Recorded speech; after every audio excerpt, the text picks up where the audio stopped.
overall, I think it's like a very dangerous situation. And I don't want to see really good, like well-meaning and good people kind of get like sucked into this because like it's sold to them in like nice language, or like their empathy is exploited, or like whatever sorts of manipulations are used to kind of get them on board with something that they're like absolutely not prepared for and like interested in. Welcome to the Reality Therapy Podcast, where the truth will set you free.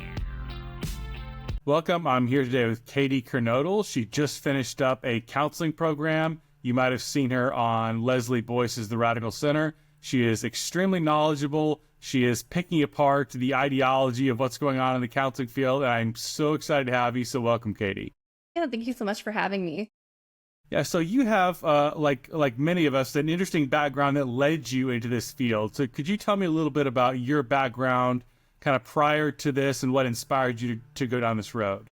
Yeah, absolutely. So prior to pursuing my master's in counseling, I already had a master's in international security. And prior to that, my undergraduate degree was in homeland security. So I was thinking I was going to take a very different route. I really like research and analysis, things like that, history, political science, religion. So that was kind of a confluence in my mind. I did when I was I transferred from Syracuse to Tulane when I was a junior. So when I was at Syracuse, one of my minors was going to be related to mental health. And so I was taking classes at the time and doing practicum and things like that. And I found it very enjoyable. And I think I had a little bit of a like interpersonal knack for the one-on-one kind of counseling. So when I got kind of like fed up, honestly, like around 2016, things kind of turned in the foreign policy world with like Trump derangement syndrome, you could basically call it, like everything just constantly Trump.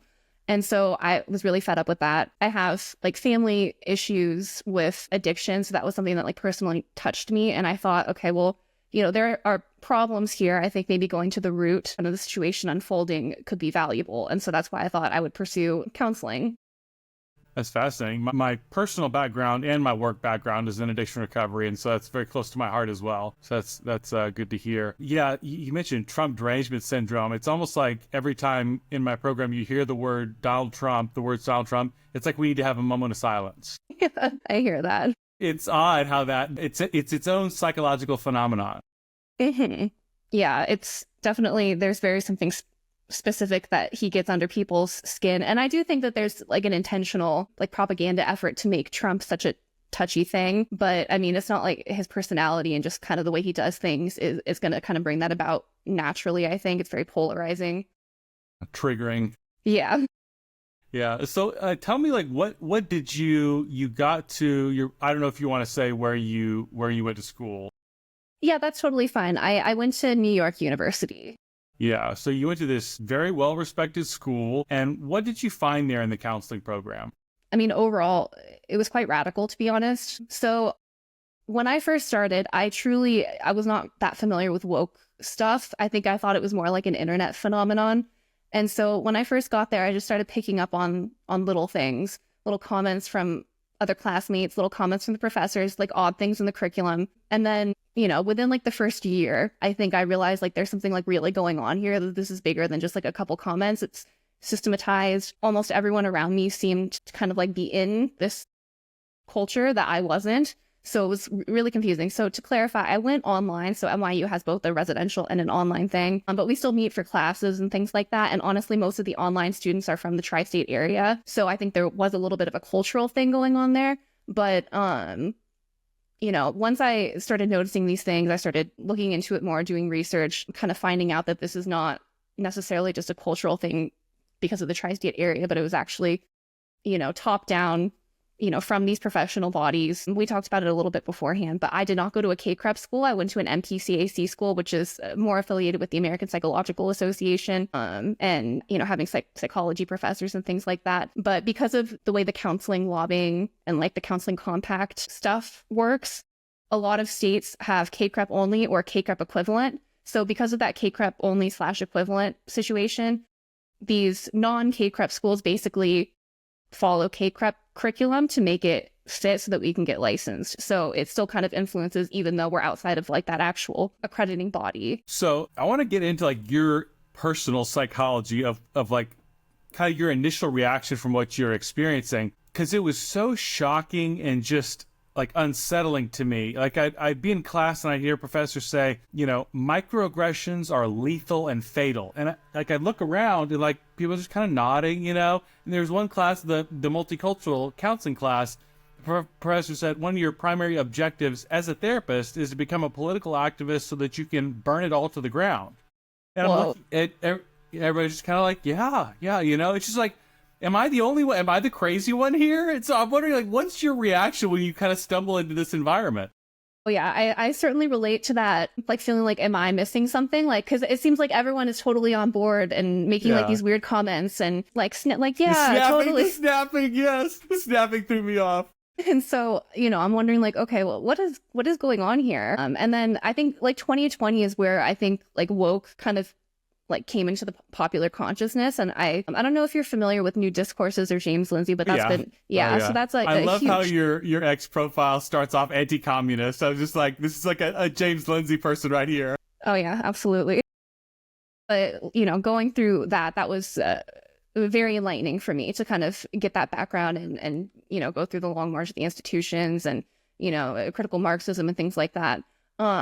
And once I learned all of that, and then I started so I had this dual thing going on where I was learning and kind of getting more clarity, because I truly felt like I had stepped into a cult in this like weird Twilight Zone kind of feeling where everything just seems like a little bit off, but you're like not sure how to put your finger on it. So once I started getting more clarity and then simultaneously kind of observing some of the craziness that I was around in my program, I really started to it just hit me that the field of professional counseling or professional psychotherapy in general is not heading somewhere good. Like as we continuously dive further and further into this I would characterize it, perhaps if you want to talk about the psychology of it, like a little bit cluster B.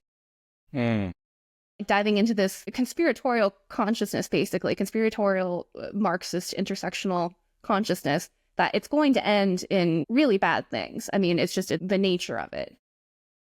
Do you see some of that cluster B tendencies in your program, or did you?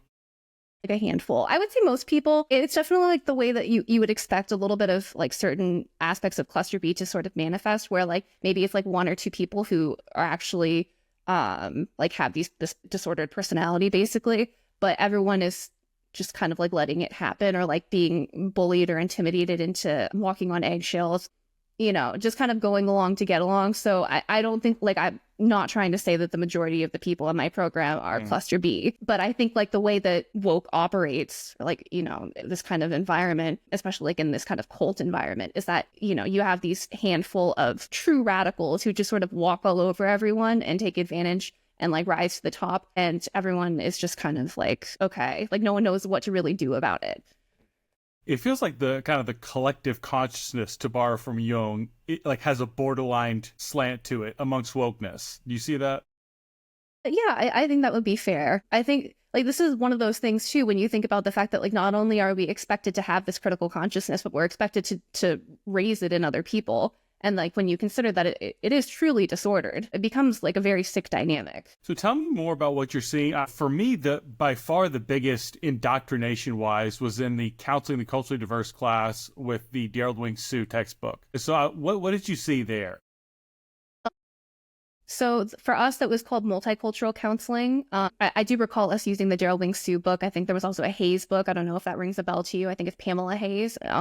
But I distinctly remember like each week we had like different, intersectional identity concerns. So like one week would be gender and one week would be like fatness. I remember like that was the moment where like I realized like, okay, there's something really weird going on, because like there was an entire week of just like critical fat studies and how like I remember having to read an actual journal article in like a, peer-reviewed journal that was like, if a client can't fit in your chair, then like you're the one like exhibiting fat bias, and I'm thinking like, okay, well, obviously like I want people to feel comfortable and I don't want somebody to feel like they can't, like there are legitimate disabilities and things like that. But at the same time, like it like shifted everything, like so out of whack. And like I remember people talking about how like BMI is fake and it's like, white supremacy and things like that. And it's, not okay to help a client lose weight. So, those kinds of things. That's where like I think it really clicked that like there's something really, really crazy here. I've actually really enjoyed my professors for practicum. They've been knowledgeable and helpful. Like, it feels like once a client is on the scene, they're actually willing to like drop some of the indoctrination. Except for there was one time I was working with a client who was really proud of changing up this person's diet and losing weight. And I had offered a congratulations.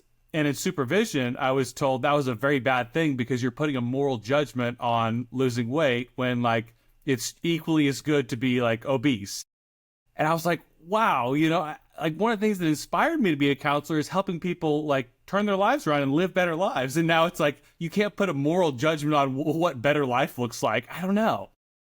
Yeah, well, and it's like they're asking us to turn off our common sense, because I think everyone has like an intuitive understanding that like obviously it's not healthier to be significantly overweight, that there are physical consequences to that, there are mental consequences to it, and they're usually related. So it's a sort of like deadening of common sense that's really scary.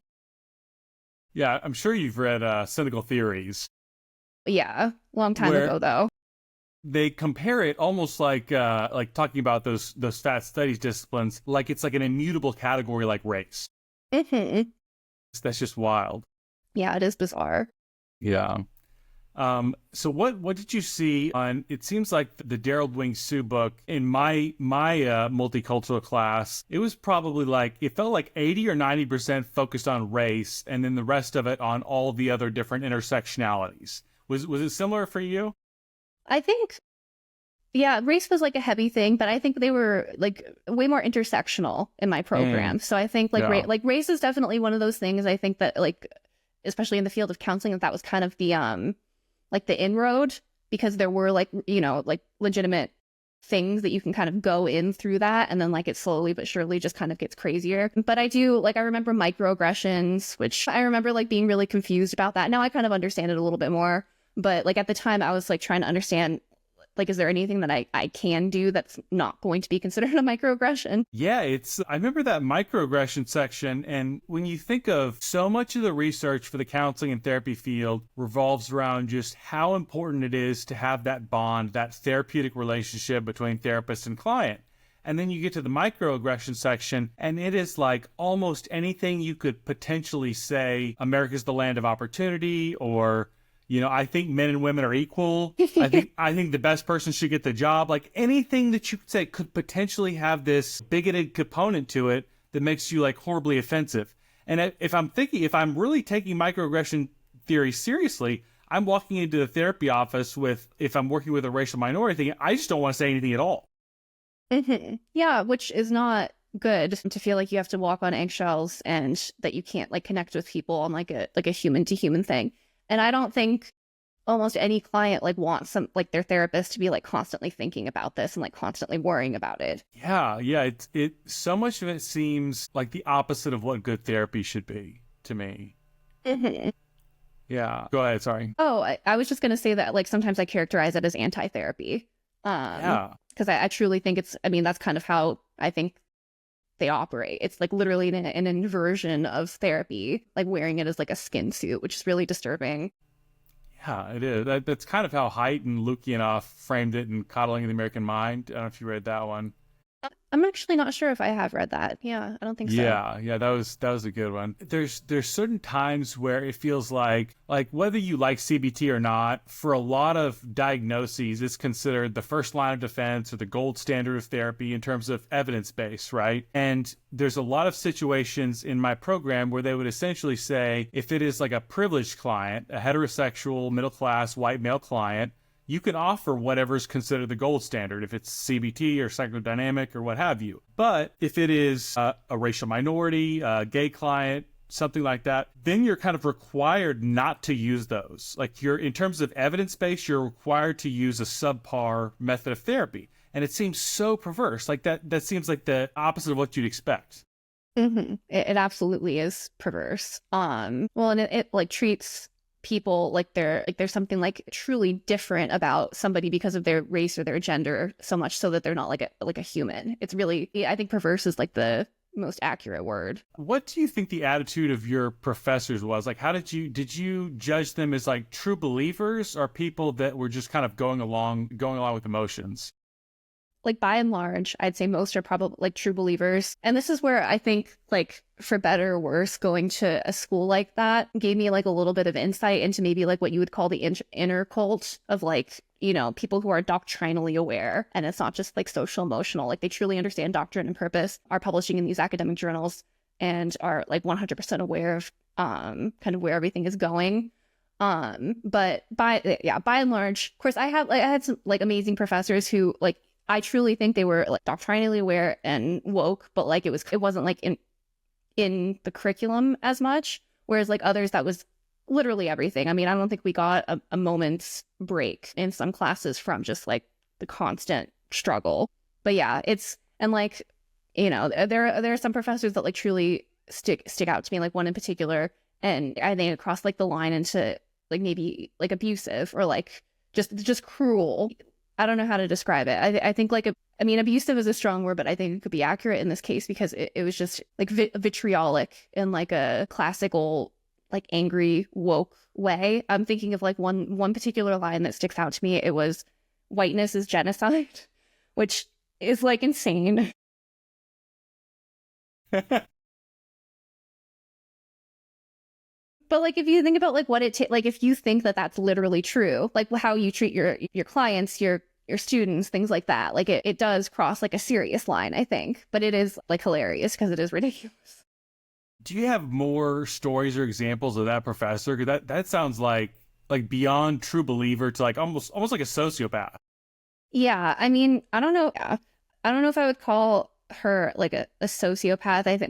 I think she was like full in the woke cult. True believer. Yeah, and so I think like it does kind of distort like it, you know, talking about that cluster B in the past. I mean, I'm not going to like specifically diagnose or like say it's like a specific kind of cluster B. Like I'm just kind of giving this as like a broad sort of, you know, like personality dynamic, if you will.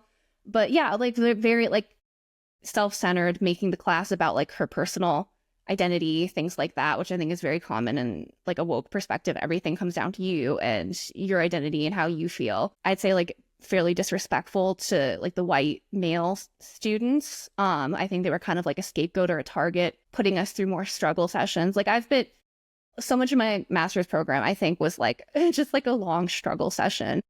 I do have one story that like in particular is when George Floyd died. It was the end of that class. And I mean, first of all, she kept us there.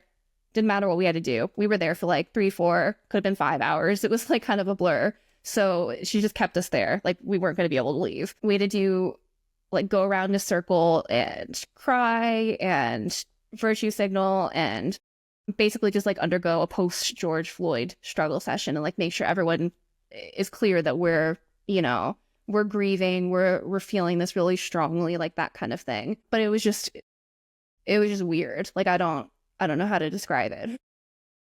What was the attitude of your classmates? Were most of them going along with it? Was anybody kind of looking around like, what are we doing here? Some people, I definitely think, like, I had a partner for like the presentation that we were going to give. And like, I remember her like texting me like, "I'm hungry. Like it's time for lunch. I need to go." But some people were, you know, people were in tears and like, I understand like, you know, cause it wasn't really like emotionally heightened time. And there was a lot of propaganda and, you know, it was really like pushed on people in a way that like, I understand that people had an emotional reaction to it. Like, first of all, I was thinking like, well, like this is completely inappropriate for class time for us to like go around and like cry and like struggle one another and this kind of thing. Especially considering that like we were literally kept there like, you know, more than double the class time just because, you know, that was like apparently really important. Like, nobody said anything against it. Like, that was definitely not allowed. I think it was either like you kind of go along with it or, you know, shut your mouth. But like, there was no opposing, at least out loud. Yeah. And yeah, it almost feels like there's certain times when it's like partly like a theatrical performance and partly like a religious ritual. Oh gosh, yeah. Yeah. It's definitely like a religious thing, I think. I mean, there's something there. I'm wondering if you had many international students in your program. There's a few in my program, and they tend to be the ones who like kind of are allowed to contradict. I'm thinking of one woman in my multicultural class. The professor, she was from Mexico, and the professor goes, you know, "How do you think you're oppressed as a Latinx person?" She goes, "First of all, I'm not Latin anything. I'm just Mexican." And she goes, "Second of all, I'm not oppressed. Back in Mexico, I have a maid." You know, it's just like people, like the international students, like that can speak back, and like there's nothing you could say to them. Like I could never say something like that. You know what I mean? Yeah. Yeah, when I think about it, I don't know if we had many. I feel like there were a handful maybe from like the Caribbean, Mm. but I recall them like if I don't recall them being able to like challenge anything. Like I distinctly recall there was one white male who challenged things, and that was like definitely not allowed. I watched one of my biggest regrets is like watching the struggle and like watching him be treated like that and not saying anything, because you know, we like, for example, in like a group dynamics class, and like the professor, I liked her a lot, and so like it was really jarring for me to feel like she was pretty cool, and then all of a sudden like we're all just like, the whole class was just jumping on this one guy, and that was kind of allowed. And I think like they sort of like experiential aspect of counseling training, so like the group dynamics and doing groups and stuff like that, like it literally turns into like this bizarre, you know, like permission to do kind of like a struggle on people, because like it's considered like part of the experience of a group, that kind of thing. Wow. You've read a good bit about kind of like the Maoist Cultural Revolution, those struggle sessions and everything. From what you've read, how can you compare some of that to what you actually saw in person? Yeah, so I always sort of describe like the counseling struggle session as sort of like an ultra feminized version where it's a little bit more indirect. So it usually goes like, oh, you don't, like in the sort of like condescending, smarmy kind of way, like, oh, like you don't really, like, I know you're a good person, like you don't really think that, like that kind of thing. It's not so like direct and violent and like, you know, hanging somebody out with like their arms behind them and like, you know, like physically uncomfortable positions. Like it's more socially abusive, emotionally kind of like manipulative in that way. And I also think like there's a very particular dynamic, especially of like women, but also like women who are attracted to professions like counseling or education, or like very socially oriented, very empathetic. Those like two factors are like thoroughly exploited, I think, in like a very, very like uniquely like 21st century like American woman kind of way. You brought up something interesting with that kind of gender divide. I would say my program is probably 80 to 85% female. And it's definitely like a certain type of female, like very white, very like from relatively affluent backgrounds, you know, very like socially progressive. There's like a certain type of person that's drawn to these type of programs. And I'm wondering what you see, if you could flesh out more of that gender aspect of it. Because therapy, I mean, you hear every time you step on campus how this profession was created by white men, but it's very much like a women's profession now. And I feel like, I don't know if questioning that is very much welcome either. So if you could flesh that out for me. Yeah. I mean, my program, I'd say, was comparable, maybe even a higher percentage of women. When I think about, for example, like, and I got really lucky with my internship placement. I'm planning on returning there. So, you know, I got really lucky with that. But like, it is like, especially for like a period of time, it was 100% women. And then there was like one guy. So like, it does create like a kind of dynamic, because there is like sort of an innate personality sort of difference there that, without any sort of balancing at all, it like definitely has the possibility of kind of turning toxic, or, you know, maybe a little bit like emotionally oriented versus like rationally oriented, things like that. But yeah, my program by and large was women. I'd say women. I'd say my professors were actually more of a mix. And I think that was probably more of a result of the fact that it was more of a psychology program. And I think maybe psychology is a little bit more balanced. However, I'm not familiar with the demographics, but I feel like I've heard Dr. Peterson like mention that psychology is also quite feminized. I don't know if you've heard that. Yeah, I have. Yeah, it's, you know, I feel like it is definitely good to have an injection of women and femininity into the field, because there was probably certain aspects of like empathy that we were missing in this field, you know. And I think it's become so skewed in one direction that, like you said, we've kind of missed out on certain masculine elements, like that rational side of things, and even kind of, from my perspective, pushing a little bit onto the rational side. Even if it doesn't make you look bad, it certainly makes you look suspect. Like, what is this white man trying to do with the CBT, you know? Gosh, I think like everyone sort of hates CBT. I think like slightly for that reason. I had a great CBT professor who I like literally I watched him convert all of these like anti-CBT people to CBT because he was really like got into like the meat of it and isn't just like I think people have sort of a misperception about it's just about thoughts and nothing else, and it's really like shallow and hyper rational in that kind of way. But yeah, I think like the balance is important. And also, I mean, this is just kind of like we have like a serious problem with like a not insignificant number of radicals who are taking over the field, with the potential of like really serious consequences. I'm like legitimately concerned about things like insurgency, like really serious things. Could you flesh that out? Could you explain what you mean? Yeah, so right now there's a huge push for, I don't know how familiar you are with like liberation or decolonial psychologies. Yeah. So like liberation psychology, it comes primarily from Latin American liberation theology, which is sometimes people call it like Marxism and Catholic drag. And it also comes from, it's called the analectic turn of community social psychology in Latin America. So if you think about like the 1970s, there was a crisis in social psychology. And in North America, the term was kind of like more towards postmodernism, like critical reflexivity and things like that. Whereas in Latin America, it was like a Marxist turn. So it was more like interrogating psychology from below, taking like the Marxian like nature of man being like social, taking that seriously, that kind of thing. And both of those are, I mean, I think foundationally oriented towards like class-based, like legitimate insurgency and struggle.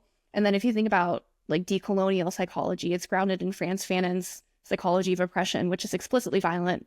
You have like a little bit of a predecessor, I think, in the Soviet Union with, I don't know, you should check out Stephen Weilliver. I don't know how to say his last name. It's Welliever. He's done like really great work kind of uncovering the similarities between like diversity, equity, and inclusion and decolonization and like a Soviet program. So it's almost like a one-to-one kind of thing. But the writing's on the wall, basically. Like all of these are very materialist oriented. They're in these frameworks and these histories of like legitimately violent struggle, like legitimate insurgency, things like that. I've seen Frantz Fanon like directly quoted in the counseling literature. I've seen like the most insane things in like the literature. It's kind of insane. Anyway, so like these kinds of things are like a really serious thing that I think is like in at least something we should be concerned about. But like these practices are very, very dangerous. And you have like full on radicals sort of taking over the field. Like by and large, it's mostly like really nice women who are not like prepared to kind of deal with that. I think like this is where the hyper feminization of the field becomes a danger, because I think, there's like an easygoingness or like maybe I don't want to call it like a naivete, but like a little bit. But there's something I think maybe inherent in, the average female nature that is not so inclined to be mindful of these like more radical and like legitimately like material dangers. Yeah. Yeah, I feel like there's some way to explain it of like through the lens of empathy. It's our profession is so vulnerable to having empathy hijacked because we're naturally empathetic people. I care about people. I want to stop suffering, and then it's like, well, if you really care about stopping suffering, you'll burn down this city and you'll castrate this mentally ill child, and it's like, yeah, at some point down the road, you're like, what am I even doing? Like, where did my empathy? Like, what happened here? Mm-hmm. I can't think of, it might be Gad Sad who suicidal calls it empathy. Suicidal empathy. Yeah. Exactly. Like that. And like, this is what I worry about a lot of people getting sort of like led into this really dangerous path with like, especially like the woke stuff. And I think like liberation and decolonial psychologies, they're woke, but I think I would characterize them maybe as a little bit post woke if we're going to consider like woke to be like a very narrow, like critical, like North American academic critical reflexivity, intersectionality, like that kind of thing. It's like a grounding in, like the class part of that intersectional matrix and like more of a materialist kind of struggle. And I think like the nature of that makes it more likely to end up, quite violent. You also have the fact that like people are absolutely deranged over Trump and like feel really justified in like doing crazier and crazier things to fight back against things that Trump is doing. So like overall, I think it's like a very dangerous situation. And I don't want to see really good, like well-meaning and good people kind of get like sucked into this because like it's sold to them in like nice language, or like their empathy is exploited, or like whatever sorts of manipulations are used to kind of get them on board with something that they're like absolutely not prepared for and like interested in. That's so fascinating. I haven't fully made all these connections. I'm trying to flesh this out in real time here. I loved how you said, what was it? Liberation theology is Marxism and a Catholic garb. Is that what? Yeah, Catholic drag. Catholic drag. Yeah, I was trying to explain to somebody. I said it's a lot of Marxism with a little bit of Jesus sprinkled on top. You know, it's predominantly Marxism. So I love you described it better. Yeah, I feel like this kind of the end game of this post-colonialism or liberation psychology or liberation theology.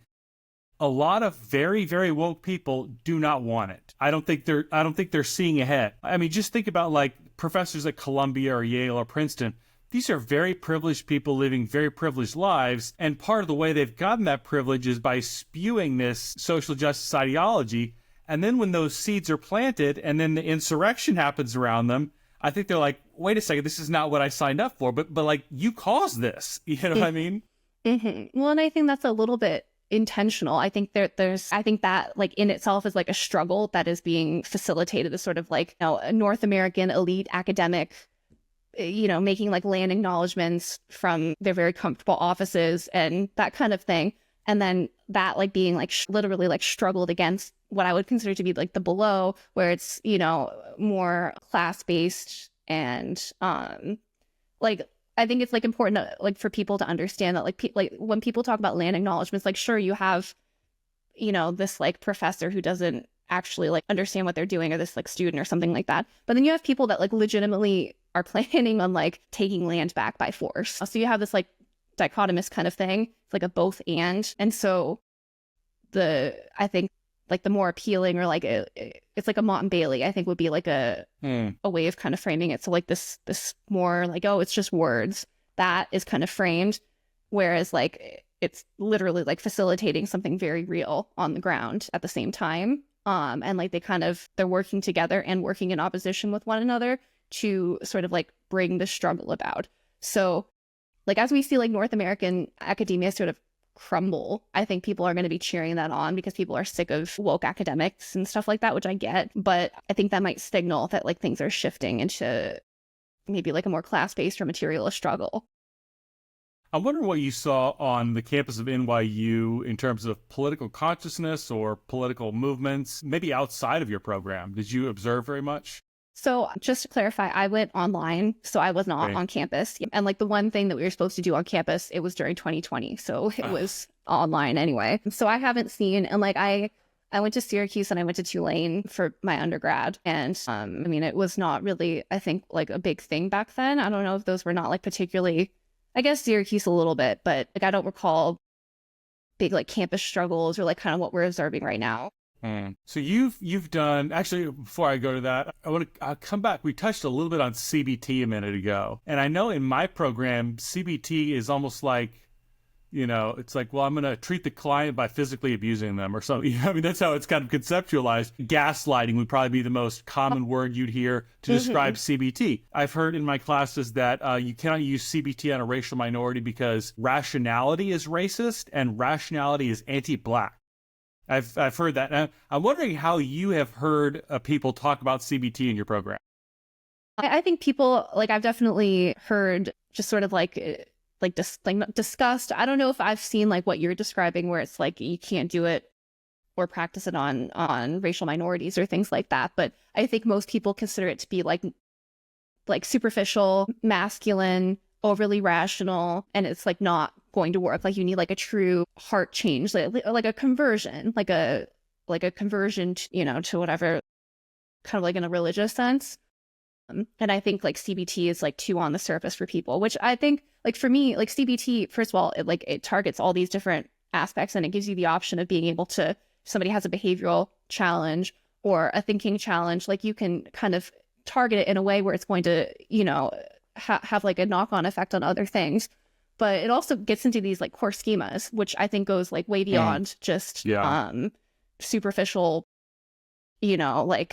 I think people think it's like, like putting a Band-Aid on a problem, but I haven't seen like what you're describing. So the primary criticism of CBT in your program is that they would say it's not effective rather than it's immoral.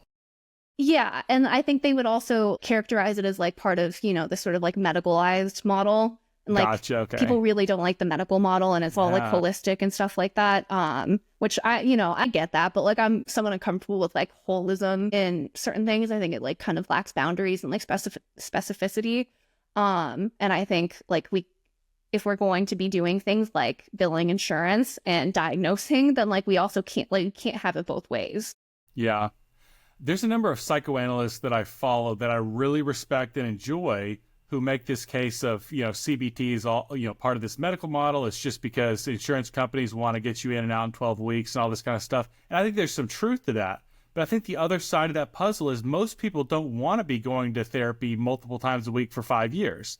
A lot of people, if I can get in and out in 12 weeks, I'd prefer that, So I think CBT actually meets people's wants and needs better in some ways. Yeah. And I think it's useful for us to remember that not everything is our problem. I think when you're dealing with mental health or when you're dealing with a person in this kind of capacity, there's so much there, there's almost nothing off limits if you don't you have to be mindful of the fact that like there's almost nothing off limits if you like approach it from like a fully holistic perspective where it could be mind, body, their relationships. Like there's at a certain point, like it crosses a line to where there are no boundaries. And so I think like things like CBT also just like they don't have like a specific telos of like inserting like what is the meaning of life? This is what you should be thinking, and like this sort of like transformational religious conversion. It like kind of meets people where they are, and it doesn't go outside of its like the boundaries of what they're there for, because I don't think people necessarily come to therapy to be like converted into like some kind of like, religious perspective. I think like a charitable interpretation of CBT would say that, there's behavior and mental blocks that you have, and the therapist is just there to help you remove those blocks. And then you have that kind of big heart change on your own after that blockage is removed. Mm-hmm. Yeah, I think that's a good way of putting it. And like, I understand like in certain cases, people specifically seek therapy that's aligned with their values or their personal like religious perspective or things like that. It's where like it's like imposed on people without like their full knowledge. Because I don't think like people, I understand like in a counseling dynamic, there's informed consent, things like that. But like obviously a client isn't going to have like this sort of detailed, theoretical knowledge of all these different theories. And so it is like up to the therapist to pick and choose and like do things appropriately. And so I think it's like completely possible. And I think like Marxism is like a perfect example of this with the social justice, is like it is inserting like a telos and a answers to these big questions in life are like subtly in there and like being applied on a person without like necessarily that person's full consent. It's not like the same as going to a Christian therapist. You're a Christian. You're both aware that this is kind of like a religious-based therapy. I think that's like a very different thing, especially because so much of this is presented as scientific or medical, or like it has that authority behind it. I think like the consent there gets a little bit blurred. It feels like if you're going to a Christian therapist, they usually put that in their Psychology Today profile or on their website or whatever, so you know what you're getting into. But if you're going to see a social justice-oriented therapist, it's every bit as religious, if not more so, but they're not upfront telling you about it.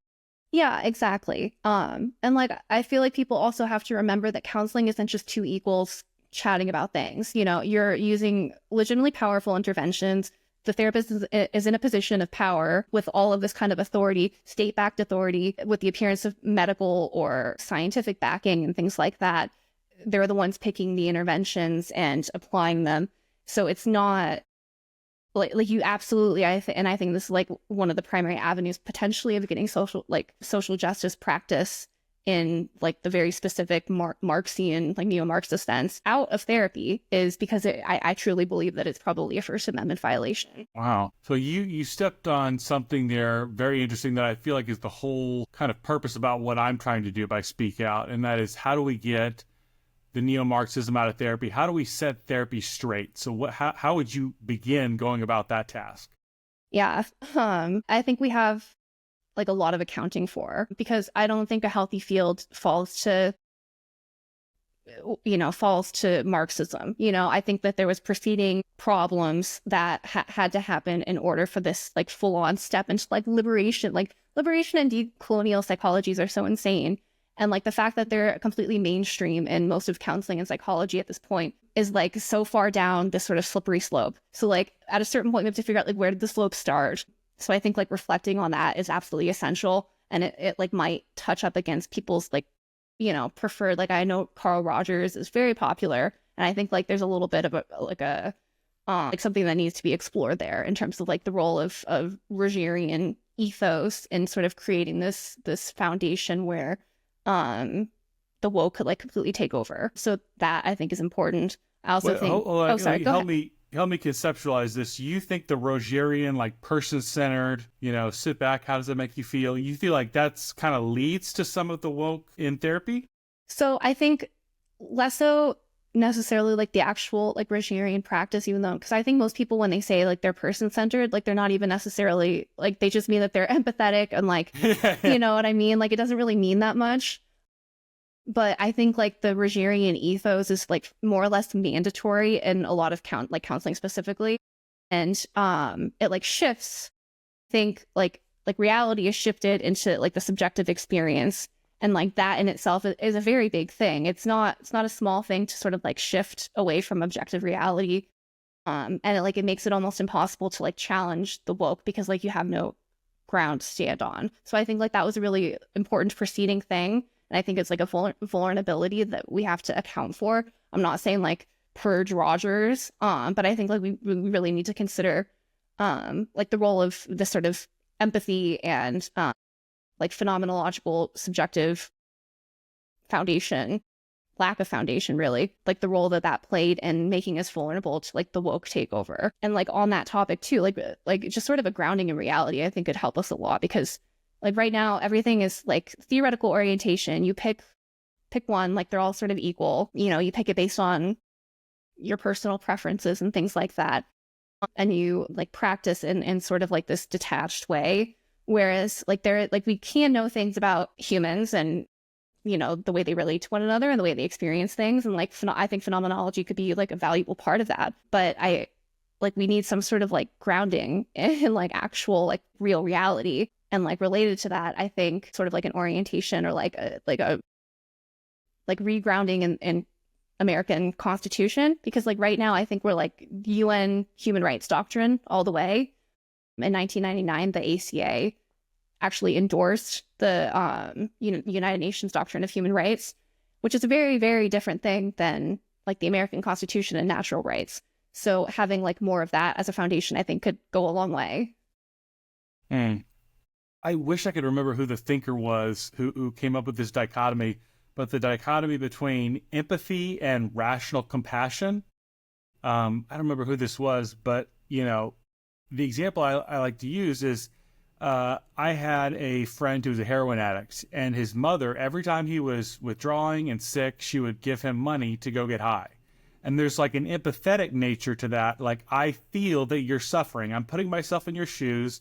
I see that you're suffering, and like I hurt when you hurt, and so I'm going to try to make you stop hurting. But then there's like a rational compassion side. It was like, even if this hurts, like I know it's bad for you if I help you do drugs, and I'm going to withhold that money, right? So that's the kind of difference between empathy and rational compassion. I'm wondering if you see a place for that in therapy. Yeah, that's interesting. I haven't heard that. I think like empathy sort of gets this weirdly bad rap. But like it's really like just part of like the human experience and like interpersonal relations and like being able to step into other people's shoes. And I think it's like more exploited than anything. Actually, we talked about this. I was on Leslie's stream yesterday and like empathy was one of the topics, but it's like the separation between feeling something and doing something, or like having that like be the foundation of your action. So I can have like sincere compassion and like step into another person's shoes, but I'm still myself and I'm still making decisions based on my rational capacity. Like you can have that boundary there, and it doesn't mean that like empathy is bad. And I do worry that like this sort of like anti-empathy thing is sort of like a deadening of conscience. And like, I am like legitimately concerned that like especially the younger generation is like increasingly tuned out of everything, a little bit burnt out of like all the woke talk, and are going to be like the opposite. They're going to have a reaction, sort of like a sharp turn and a little bit of like a deadening of conscience. So we don't want that either.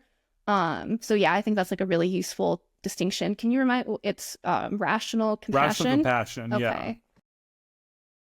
What do you see? You brought up this kind of anti-woke backlash. What do you see, like, kind of nationally, with what's going on with that? Yeah, so I think that people are fed up with woke provocations, which is understandable. I mean, it's literally designed to like provoke you into reacting. And so people are fed up with that. And I think like at least some proportion of people are like starting to completely tune out in the sense of like demoralization, where they have no interest in engaging with anything. They're not able to discern like true from false things. It's like a complete like checkout kind of apathy. And at least from like, you know, conversations that I've had and just sort of observing, and James Lindsay is like certainly on this, I think, is like there's a little bit of a reaction, especially with like maybe the 15 to 25-year-old men, that kind of demographic, of like being a little bit aligned or like open to fascism. So that like that is certainly something I'm concerned about. And when I see this sort of deadening of conscience and anti-empathy and stuff like that, like that's what concerns me, because there is like an active sort of like thing going on to have this, because like I think James calls it like communism as a fascism summoning spell. I think that's how he puts it. Ooh, okay. Which I think is really on point. Like they go together hand in hand. So like the fascism is a reaction to the communism. And so all of this communist provocation is going to have this sort of fascist reaction if we're not careful. And like they work hand in hand to destroy us. So that's, I think, something to be mindful of. Where do you see the woke side? If we look at, we talk a lot about therapy with America more broadly, or the West more broadly. Where do you see the woke side of things going? I mean, I think it depends on how you define woke. So I think people are kind of saying woke is dead. I don't think that's true. And especially if we consider woke to be sort of this like really specific, I guess not so, it is specific, but it's actually quite broad, of critical consciousness and not just like DI trainings and things like that, then woke is like certainly not dead. And the fact that like, you know, our field or education, there are like a lot of people who are very much in the woke cult and are not stopping. They're only going deeper. That's why I'm so concerned that like things are taking a turn, because as like, groups like this lose power, start to get exposed, it like turns into this sort of like self-fulfilling dynamic where they go like deeper and deeper. And with Trump, I think like that's a huge source of stress and like provocation for people, and like sort of an excuse to like start crossing certain lines that they otherwise wouldn't cross. And I'm like really concerned that things are about to sort of spiral out of control in that sense. So I don't think woke is dead. I think woke is sort of like, I mean, it's bound to Jonestown, if you will. Like that's just the nature of it. That's like why I'm so concerned that like we're still 1000% woke in our field, and like that's where we're headed. And so it's really concerning to me. Wow, yeah, that is concerning. It feels like there's a lot of what you might call moderately woke people that are less woke than they were even 2 years ago. I like to compare it to like a religion, where there's your diehard fundamentalists who are willing to kill for the faith, and then there's people like, you can go as extreme as there's atheists who say God bless you if someone sneezes. You know what I mean? There's people who are really not that invested in this at all, who have their pronouns and their email sign off. You know what I mean? And there's people who are like kind of like, I don't really know why I'm still doing this, and they take their pronouns out, and they're not really going along with a lot of the performance anymore. But a lot of the true believers, like you're saying, especially in academia, I think in their mindset, it's like we went from controlling all of America for probably 10 years, and now we control this little corner of campus. Like within our world, we need to be tyrants now to like, I mean, it's really like an existential life or death, good versus evil, cosmic justice issue for them. And so it's like me being a tyrant on my classroom, for instance, that is a social justice issue. It's a moral issue. It is like a life or death. I have to do this. You know, and I don't think the true believers are backing off anytime soon. No, absolutely not. And I think there's like also a dynamic here where a lot of, I feel like segments of the woke, especially like the true believers, are doing things like violating the law, and then they really don't want to get caught or like panicking when it feels like things are starting to close in on them, because a lot of people feel completely comfortable of like violating you know, like using confidentiality as a cover to do things that are probably illegal, because they feel like they're justified because of like fascism, like Trump equals fascism equals I'm like justified to fight back against this by violating the law. civil disobedience, etc., resistance. And like doing that is crossing a huge line. And once that happens, like you only go deeper and deeper. So like this is kind of like the spiral that I'm concerned about. And I don't want to see these like moderately woke people who maybe are not like in on the doctrine accidentally get pulled into this stuff because they don't understand that like there's crazier things going on. Yeah. I don't know about you. I grew up with this kind of thought experiment. If you had a time machine taking you back to 1930 or 1940 or what have you, would you kill Hitler? And it's like, of course you would. You could save millions of lives if you killed Hitler. Well, guess what? It's 2025 and literally Hitler is president right now. Anything and everything you do is justifiable at this point. That's the mindset. It's scary. Yeah. Yeah. What's your solution for America going forward? I mean, this is hard. I think I'm very concerned about like this deadening of conscience and also balkanization. So as, you know, we sort of self-sort, blue goes more blue, red goes more red. We're becoming like more polarized and not so engaged with one another. So, I mean, it's like staying out of your like echo chambers and bubbles. I think that's really important, like even if you have to make a conscious effort to do so. And it's not always easy for us, especially when like things get more chaotic and you get really frustrated with the quote unquote other side. So I think that's important. I also think like, and this ties back to what we talked about a little bit earlier, but just sort of a grounding in reality.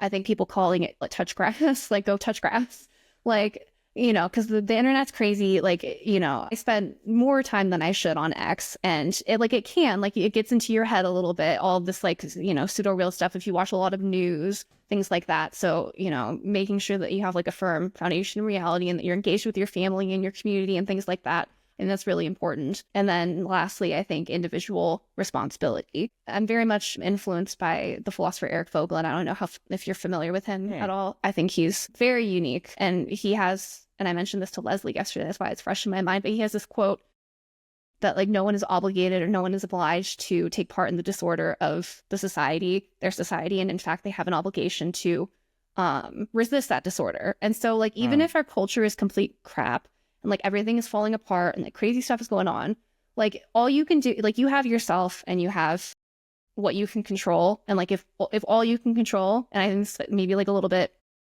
of like a logotherapy thing or like a like Viktor Frankl, like if literally all you can control is your own attitude, then that's what you're going to have to do. So if you can have order in your own life, in your own mind, then that's what you're going to do. Like, even if you have no control over anything else. And I think like just that tiny little shift in mindset makes a huge difference, because otherwise it's very easy to feel like everything is out of control, that you're affected by the culture in certain ways. Like you do have control over your own mind.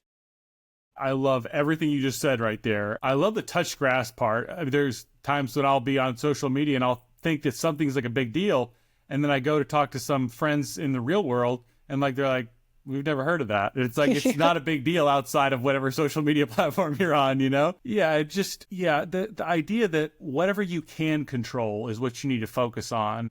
That's the part of therapy that I see as being so empowering. And that's what really rubs me the wrong way, of this kind of victimhood mindset that kind of robs people of agency and autonomy and disempowers them. Rather than, okay, if 99% of your life is controlled by someone else or the system or whatever, what is that 1% you can control? Let's focus on that. I love that so much. Absolutely. I totally agree. So last question for you. What is one thing that we're not talking about that we should be talking about more? That's a good question. I think, do you mean like specifically in counseling, or do you mean like in general? It could be in the therapy profession, or it could be like society more broadly. Well, I think like specifically in the therapy profession, like we have to be talking about liberation and decolonial psychologies being like applied on people. I think that's crossing a huge line. It's tremendously dangerous, and it's still kind of, I think, like maybe a little bit new, because it's coinciding, I'd say, with like what people would call the material turn of the revolution. So it's something that I would say just started like 2024-ish. So it's not maybe like fresh in our minds. So like resisting and talking about like decolonial liberation practices, both in counseling and outside of it, very important. Broadly, I think we like need to be concerned about, I mean, frankly, like what people call the woke right, or like the potential for a fascist reaction to the communist provocation. I think that's something that I think we are like increasingly talking about, but I still think people are a little bit in denial about it. I 100% agree with both of those things. Well, Katie, this was a fantastic interview. I love talking to you. I love how knowledgeable you are, and you helped flesh out a number of things in my mind, help me understand it better, and I really appreciate that. Yeah, I really enjoyed it. Thank you so much for inviting me. If you'll hang out for just a second until the upload finishes, I would love to talk to you again sometime. Sounds good.